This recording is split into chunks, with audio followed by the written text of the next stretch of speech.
Welcome, everybody. Can you hear the cryings in your soul? There's more than one. It's up to you to choose who you feed tonight.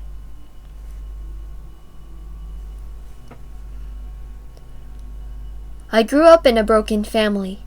My parents were very violent with each other, and every day was like hell for us. I barely remembered any happy moments. All what's left in my memory was the loneliness and sadness. When my brothers and sisters turned 18, they all left the house, leaving me alone with my mom and dad. And with no one left to lash out their anger to, I became the center of it all. It was unbearable. There were a lot of times when I tried to escape reality, but I couldn't do it.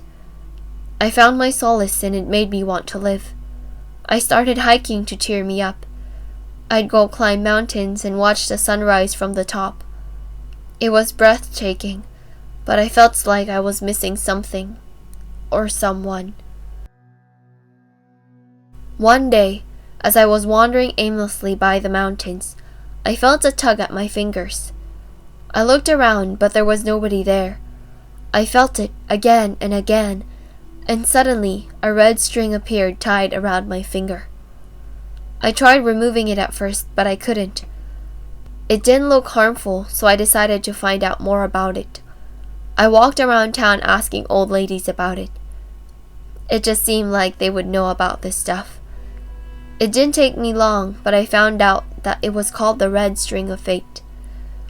They said that whoever is at the end of the string is your soulmate. Soulmate. That word made my heart flutter. I have never had a person that loved me. To make sure that she was really there, I tried pulling the string a few times and she pulled it back. We'd pull the strings every day as if sending each other messages. No words were exchanged, but I felt comforted and happy. I decided then that I'm going to work and earn some money so I can go see her. I knew it was a crazy idea, but to me it seemed like being with her would be better than being with my family. Maybe I might have a shot at a nice and decent life. Months passed, and when I was finally looking forward to something, I got into an accident. As I was enjoying my usual hike, I slipped and hit my head on a rock. It was a clear day that morning. However, in moments' time, a huge thunderstorm came. The trail became slippery, and my vision was blurry. I tried holding on to a rock, but my fingers gave out and I rolled down the hill. I remembered my last moments looking at the sky and feeling one last tug. I woke up moments later in a dark, cold, empty place. I didn't think it was heaven, and neither was it hell. I walked and walked, trying to find someone who can help me. But I just walked in circles for what felt like an eternity. Until one day, it rained heavily again, and a lady appeared before me. She was tall and beautiful with long curly hair. Her face was dirtied. Her eyes were red and puffy. She just stared at me, and I stared at her. Then I saw her finger. I held up mine and it dawned on me. I gestured for her to come to me. As our string got shorter and shorter, she was cuddled in my arms. We stayed like that for a minute, and I decided to ask her that since we finally met, maybe she would like to hang out and get to know each other. But before I could even say the first words, she disappeared like a puff of smoke. Was it a dream? I thought to myself. I waited and waited till she appeared again. Every time we spent together, I tried talking to her, but she was not hearing any of it. She'd give me this look, and we'd spend the time just being with each other's company. It took us years until we were able to finally talk to each other. We got to know each other through our dates. It was amazing. It was the first time in my life that I connected with someone as much as her. Come, I adamantly said. I wanted to be with her for the rest of eternity. I know that it is an impossible love, but if our love is real, then it could transcend time and space. I was blinded for a second. I couldn't ask her to throw away her life for me. Seeing how she's such a wonderful person, she's bound to have a wonderful life ahead. Maybe even find a new person to love. I thought long and hard as to what I should do. It took months to finally convince myself to let her go. A pair of scissors appeared in my hand, and I knew then what I had to do. One night, as she appeared before me, I couldn't hold back my tears. I hugged her tightly and fondled with our string. "This will be the last," I said as I forcibly put on a smile. I took out the scissors I held behind my back, and the moment she saw them, she grabbed my wrist and took them away. The disappointment in her face made me want to take back what I just did. "No, you misunderstood." I tried to reason with her and ask for her forgiveness, but she backed away. She went away further and started slapping herself. She continued to do it even as I begged her to stop. And then she vanished. I dropped to my knees and cried. I cried and cried, and I wanted to disappear. My heart ached for us. We were perfect together. Times passed, and she still appeared every night. I went and begged for forgiveness. I kept telling her how I would never do such a thing ever again, and that I would love her forever. But she'd just get angry and slap herself awake every time. She would also look paler and paler with every visit.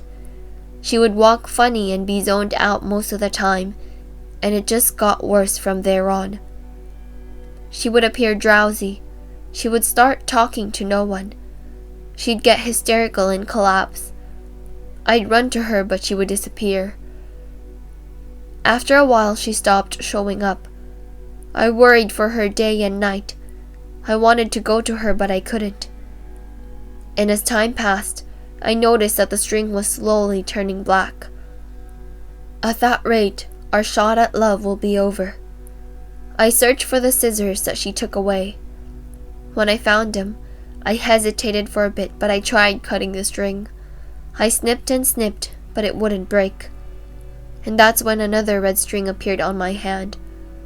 I looked at it, and suddenly a thought dawned on me. Maybe if I put this other end onto her finger, then we could start all over. I saw a glimmer of hope. I prayed and begged to whoever could hear me to help me. There's got to be somebody, anybody. Then right behind me, an entity appeared. "Here, watch this," she said. A bunch of scenes flashed before my eyes. I saw her struggling every day. She was punching and kicking and throwing stuff at nothing. She was hurting herself. There's one way to save her. Right now you're not able to appear before her, since she has taken drastic measures for you not to.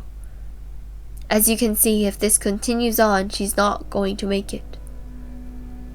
The moment your string turns completely black, you have one chance to appear in her world and save her. And so I waited. Finally, the day came.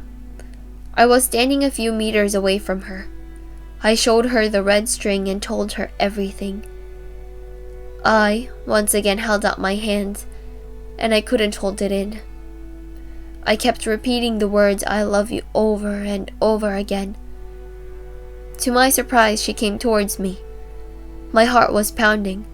She was less than an inch away from me when horror came on her face. She was visibly shaken. She got closer and closer and reached out her hand. She then pulled out the scissors that I had used to cut our string earlier in my breast pocket. She misunderstood. She pulled the string and my body flew towards her. "I love you." "I did," she said, and she pierced my heart a few seconds later. Blood gushed out of my heart and tears from my eyes. I saw her trying to cut our string, but it was useless. Our love can never be renewed, but we are still bound to each other for all eternity.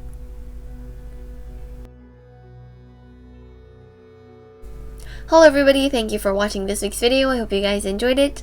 This is a two-part story.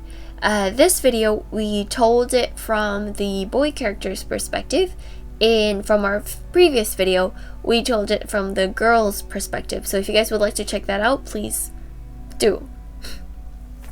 And if you guys would like to support our channel, please click the like and subscribe button down below. And hopefully we'll see you every week.